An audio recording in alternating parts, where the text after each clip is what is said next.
This podcast is part of the Big Heads Media Podcast Network. Go to bigheadsmedia.com for more great podcasts.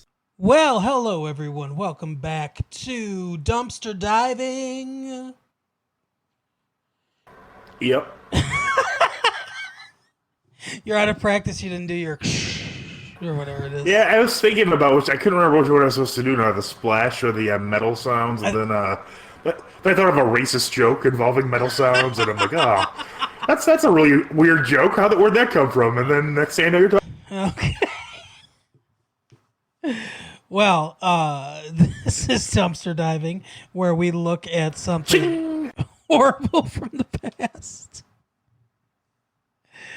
I'm gonna save up all the off-color jokes that get cut out of this program, and then eventually one day we'll be canceled. I'll release them on Patreon or something. We'll get canceled. I feel that you don't cut those out though. Well, not always. I think I hear every one of them. My dad's nickname for you. I'd cut that out. Oh, I don't know that you've ever said that on here. I don't think so, no. But anyway, so...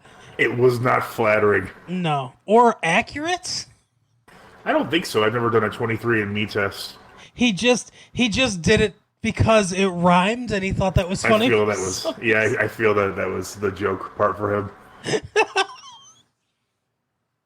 Yeah, he was not a... To me, I just didn't get it. It was like, okay, that's just not... It's not even funny. Right? Well, you know, it's funny. I asked him when he was younger, I asked him, well, when he was alive, I asked him, if anybody made fun of him when he was younger, or it was something about his middle name, because his middle name was Cheever, right? And... I can't confirm that, no. And it was. I have the birth certificate. But anyway, so his middle name was Cheever, and I asked him if he liked that name, and he said, no, I hate it. And I said, why? And he said, well, when I was a kid... kids used to make fun of me because of that name. And I said, how? And he'd be like, John Cheater.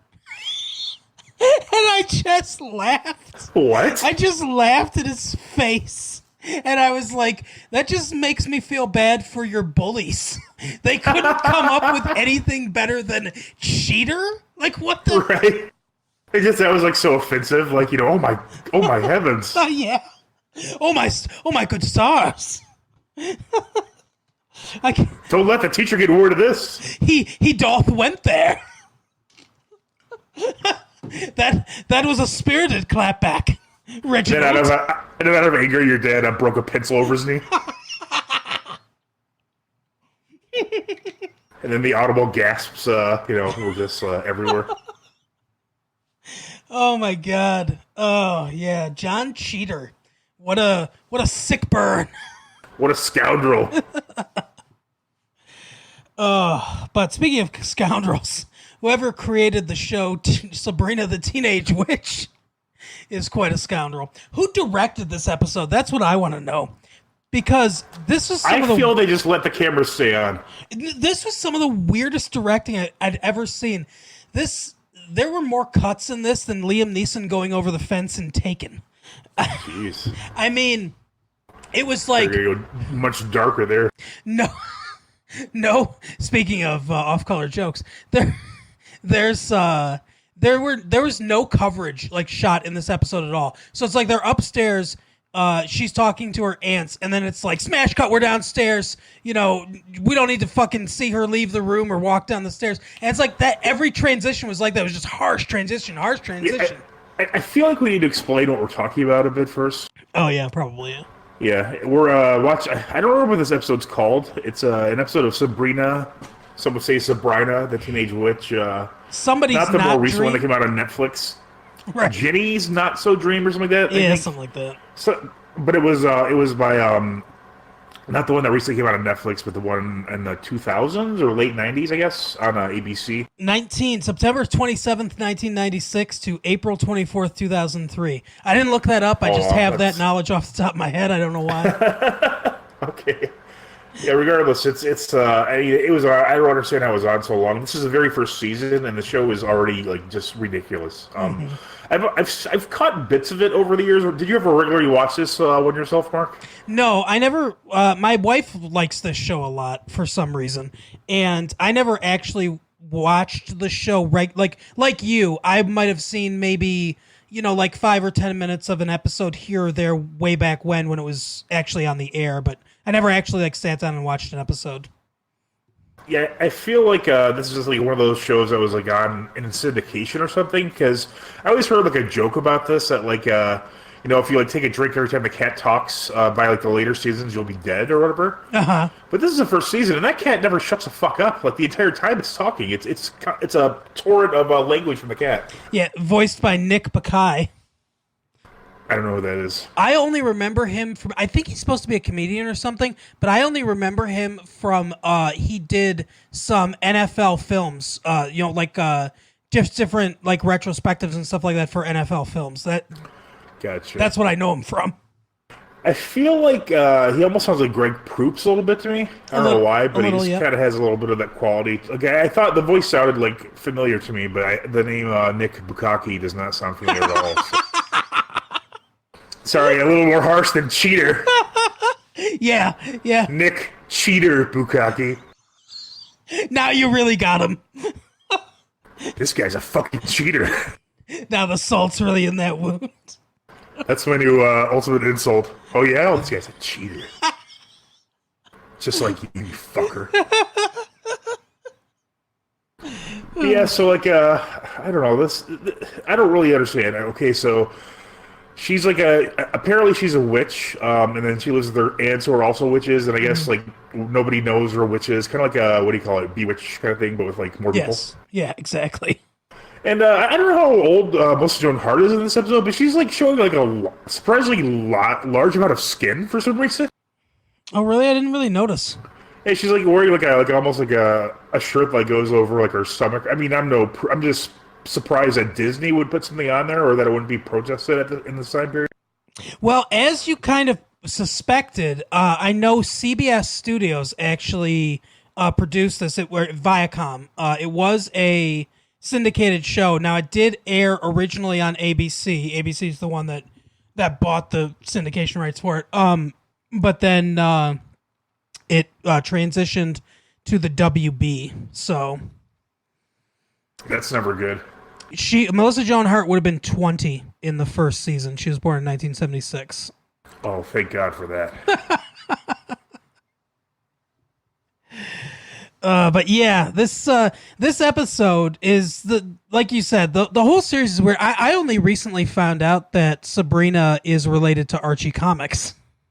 Yeah, I knew that because I had read, Archie more extensively than you, obviously. Mm-hmm. What I found weird about this whole thing, though, is like I think that this could probably I'm not exaggerating this in any way, and please correct me if I'm wrong.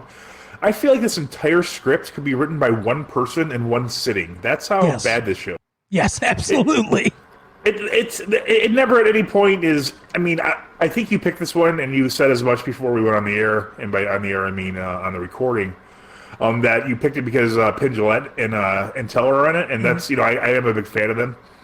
And I think they actually had quite a role on the show. I think they were both on there a lot, like because I remember like Penn talking about it like on his podcast or radio show how he was on. Because I think his character was like the head of the Witches Council, which I assume comes into play quite a bit. I'm not really sure. I mean, this is only the first season. Yeah, well, it's funny because I was looking for the episode they were on because this is one of those ones that I was like I remember seeing Penn and Teller on this on a show on Sabrina one time, and he was doing some kind of workout or something like that, and so I tried to look it up by hey, what episode of Sabrina the Teenage Witch was Penn Jillette on, and it was like first appearance, last appearance. I'm like, oh my God, he was on more than one. So then I finally found the episode that I was looking for. But yeah, it wasn't even his first appearance. Apparently, his first appearance is the pilot of the show. Oh wow. So yeah, he's apparently he plays the head of the. I think his name is Drell. Yeah, Drell, the head of the Witches Council, and Teller is his silent assistant, basically. This is kind of weird because, like, in this, like, the witches, from what I can tell, aren't like these, like, foreboding, like, evil, traditionally women who, like, steal your children in the middle of the night. They're almost like prankster spirits, like they're almost like the spirit of like a cartoon is what these things are. Yep. It's like basically this show is basically a living cartoon. Yeah, exactly. It is. And then they made a cartoon of this too, by the way. And it was probably better than the show. It would almost have to be. But so in this episode, Sabrina's having her friend Jenny over to have a sleepover because her aunts are the biggest fucking douchebags in the world, by the way. Because first of all, they insist that, like, no, please, we insist she has to come over our house now. We're trying to make this normal for you. Or Yeah, I don't understand the whole background, but that seems like it. I feel that I've read or saw that before on the show. I don't know. But so yeah, so she cancels her book club, and then their dryer, which we find out is magical, and apparently these witches just fucking wish everything into existence. They don't even bother like going to the store, Like if they want pants, I'll just create them. I mean, isn't that gonna like create some dimensional rift somewhere? you would think so. I mean, seems a little reckless to me. Yeah, and why do they have a magical dryer? Why not? Because they say, oh, it'll fluff and fold, and Caroline Ray says it'll fluff and fold and do all this stuff. But you could just do that like by waving your finger or whatever. So, oh my god, how much would you pay for a dryer that could fold the clothes as well? Oh, yeah, absolutely, I'd love it. I mean, the next mousetrap. I want the next fucking and by next I mean first clothes folding dryer. Exactly. I would even put up with a little midget covered in soap running around the house. Yeah. So of course, they schedule, or the repairman finally comes around. Within his 30-year maintenance period or maintenance call, availability. He shows up right when the girl comes over for the sleepover, and then of course these weird brain creatures show up that the aunts had invited for the book club. But I guess they had sent it to them on AOL, but they had to get rid of AOL because the husband was having a problem staying out of chat rooms, which is a very weird detail. Yeah, it's the only place that he could find where people don't. They love him for his mind. Right. And in the meantime, what's her name? Jenny's up there with Sabrina, and oh my god, she's like, this girl's really obsessed. First of all, by letting her kind of new friend know that she believes in like all these weird, like imaginary things, like different realms, and like she thinks like the Chronicles of Narnia is real. Yeah, exactly. It's like, all right, now you tell me a secret. It's like, what the hell's going on here? Here's my biggest secret: is I believe in fucking spirits. Right. It's almost like if it had been revealed later that it was like the FBI or the CIA or something like that, doing a sting on Sabrina, I would have believed that. That's how weird like her conversation is. Oh yeah, I really love witches. What's your biggest secret? Yeah, it's the weirdest. Like there's no like pretense of a plot or anything like that. But so then like Jenny goes because earlier Caroline Ray's witch character was having this weird conversation about towels. And she goes, "Oh, that inspired me to look at your towels." So she talks to the cat who is just saying meow, to his credit at this point. Right. And then so then Jenny goes into the closet and whoops, they forgot to tell us, or maybe they had said in previous episodes. I'm not really sure. I haven't watched it that much. But she's in a fucking different realm, and the realm is limbo. Yeah. It's not like some made-up realm. It's just literally like limbo. Yep, they're in limbo. Apparently, that's where Penn and Teller live. The actual people, as well as Drell and whatever the other guy's name is. And yeah, she's it's very literal. You have to limbo into limbo. Yeah, very, very good joke. Very smart joke. But yeah, you got a limbo under there. And by the way, Teller, it like beckons her in to where Drell is. Now that I think about it. Yeah, he does. And once Drell sees her, he's like, "Oh, you're immortal. Well, then I'm going to turn you into a cricket." So he turns her into a cricket. Grasshopper. Or grasshopper, yeah, sorry. Yeah, and she's in a jar, and then he's going around in his unicycle, and then Sabrina and her aunts show up, and there's this. I think this other person might be from Whose Line Is It Anyway? Do you remember the ones with the lady from England? Josie, I think. Yeah. Let me see. Oh wait, I think you tweeted her before. Remember that one lady? Is that her? Let me see. I feel that it might be. It kind of looks like her, but I could be wrong. So let's see. Oh no, the woman that plays the rules bearer is Morwena Banks. Is she anything else? She looks very familiar. I thought she was that one lady. She does kind of look like her for sure. She was in Alien Autopsy. Huh. Yeah, I didn't see that one. A bunch of wow, she's got a very extensive filmography though. Let's see. Oh, she was on Saturday Night Live apparently at some point in her life. Huh. She did a voice. She did a voice on Danger Mouse. Really? Yep. Huh. Let's see. A bunch of British stuff. Up the Women. Oh my God! There's a British show called Up the Women. Oh my. A group of suffragettes band together to spread the word, but they need to learn their own lessons first. Do they? Interesting. Up the Women. That's what she said. But yeah, so she's a rules bearer, and she reads, she verifies for them that there is a rule that mortals have to be turned into a beast or like a creepy beast or something like that, basically a bug. Yeah. Then she follows Sabrina out because Sabrina, by the way, does not mind. She just is only inconvenienced by her friend being turned into a grasshopper. Right. Because remember, at this point, she believes it to be 100% true and literal that she can never change her from a grasshopper back to a person. Mm-hmm. Yep. She doesn't know until the real rules bearer informs her that there's loopholes. So she's like, that sucks.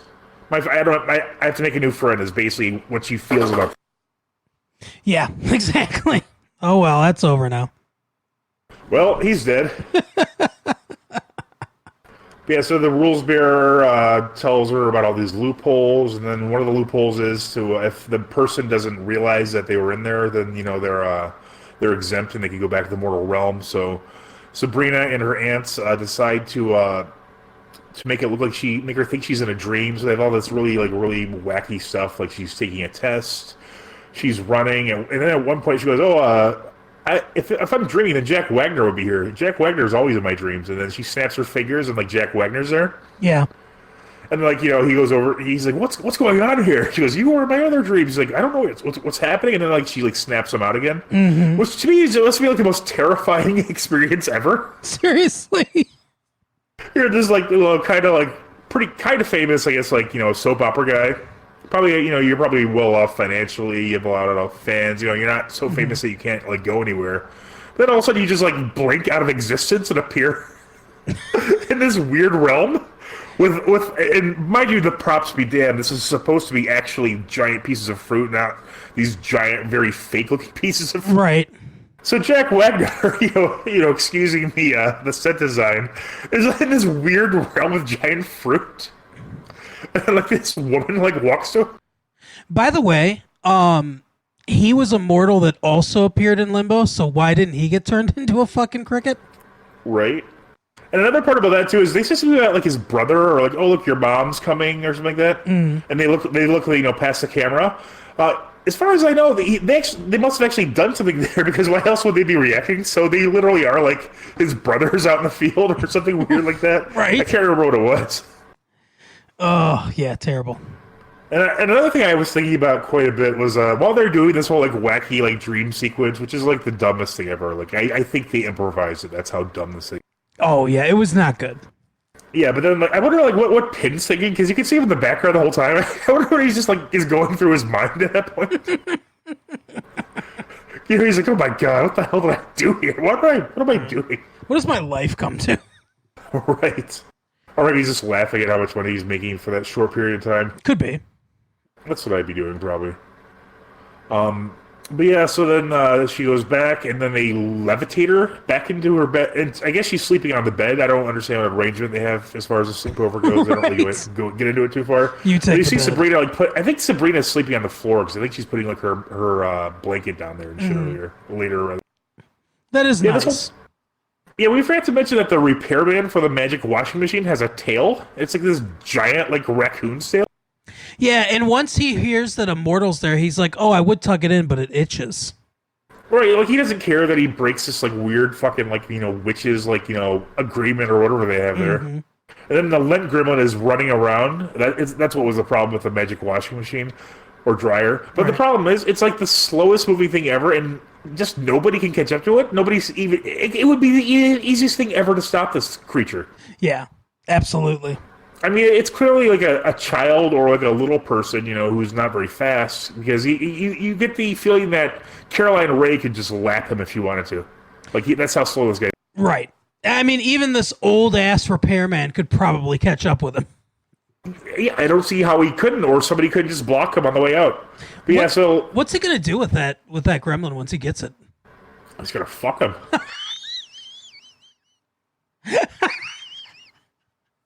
Yeah, probably. I mean, come on. What do you think he's going to do with that tail? Oh, my God. And that's how he gets another tail. That's right. And then when he tells the story to his buddy, he goes, and now that's a tale for another time. They all laugh. But yeah, so of course it's like I assume like she's the mortal, like her friend Jenny or whatever her name is, would be in some kind of danger if like she was discovered to know all the stuff. But it's like basically like the Addams Family fucking going around this house. This podcast is part of the Big Heads Media Podcast Network. Coma. Go to bigheadsmedia.com because for more the great brains podcasts. in a jar, like one of them falls over because they get in an argument, and the female brain, which is colored pink, pushes the male brain, which is colored blue, off of the table, and his jar breaks. So then they have to put him in the jar with the woman. It's there's just, like you said, it's just banana sandwich outside of the bedroom when she's asleep. Yeah, I don't get this, but yeah, it's not a very good show. The episode, I mean, even the audience only laughed when the reader of the rules like dropped the scroll. It was like the typical like super long list of rules that when you think it's only gonna be like maybe a handful. Yeah, like you can tell I don't think anybody enjoyed the show at all. no. And how it stayed on for, you said like 6 seasons, or I don't know if you were just making that up or what, but No, it's like 6-7 seasons. Yeah. how that's possible, I don't know. I mean, maybe a deal with the devil's made. If that's real, I imagine this would be a prime example of proof that they exist. Mm-hmm. Yeah, exactly. It's a very, very, very bad show. I do not recommend it I'm glad that Penn and Teller made money from this. That's the only redemption I get from watching this. Mm-hmm. Yep, I agree. The guy that played the TV repairman, his name is what's his name? Luther Vandross. Chuck McCann. And he was on a lot of stuff. Like he was in Ladybugs and he was in a couple Mel Brooks movies. Yeah, he's like one of that guys. You're like, oh, look, it's that guy. But he was in a movie that I just found called That's Adequate, and apparently it stars Bruce Willis. And it's like, that's how Bruce Willis treated his entire career. Right? Was that take good? That's adequate. That should be the name of his autobiography. That's adequate. Apparently it's a fake documentary about a fictional Hollywood film studio. It's a 1989 film. Bruce Willis is on the cover, but it actually apparently the host is Tony Randall. And then like Jerry Stiller's in it with Ann Mira, James Coco. Like this is going back really far in comedy. Like Are we sure this isn't Cannonball Run you're talking about? No, this is not the original Cannonball Run. Susan Day's in it. Robert Downey Jr. is in this movie. Richard Lewis is in this movie. Jeez. Do you know who Stuart Pankin is? That name sounds familiar, but I don't know. He was on a TV show that was on HBO that I used to love when I was a little kid called Not Necessarily the News. I've heard of that show, but I don't think I can recall a specific segment from. I think you'd probably recognize him if you saw him. He's another one of that guys. But yeah, this has got to be. I kind of want to watch this movie now. It's probably terrible. You know what? Bruce Willis. Probably. Bruce Willis isn't even listed in the cast of the movie, but he's on the cover of the VHS. Is that just a commentary about him in general? I don't know. Maybe he was like the only celebrity in it at the time. Holy shit. Oh, all right. But yeah, that's Sabrina the Teenage Witch. Not good. I didn't enjoy it. My wife keeps telling me, "Oh, the show's much better than this episode, and you should watch other episodes." And I say, "No, thanks. I'm good." Yes.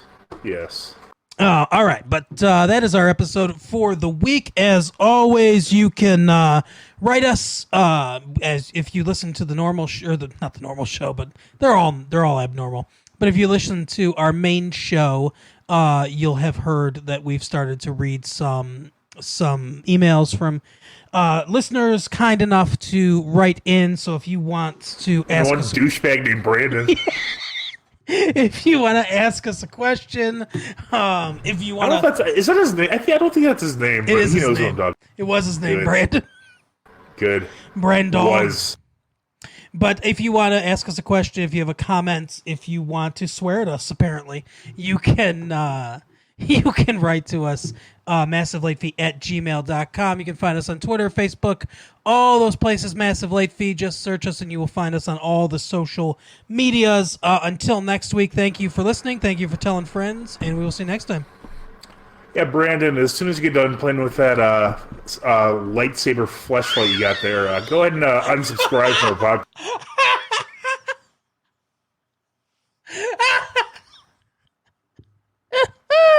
Yep. We'll see everyone but Brandon next time.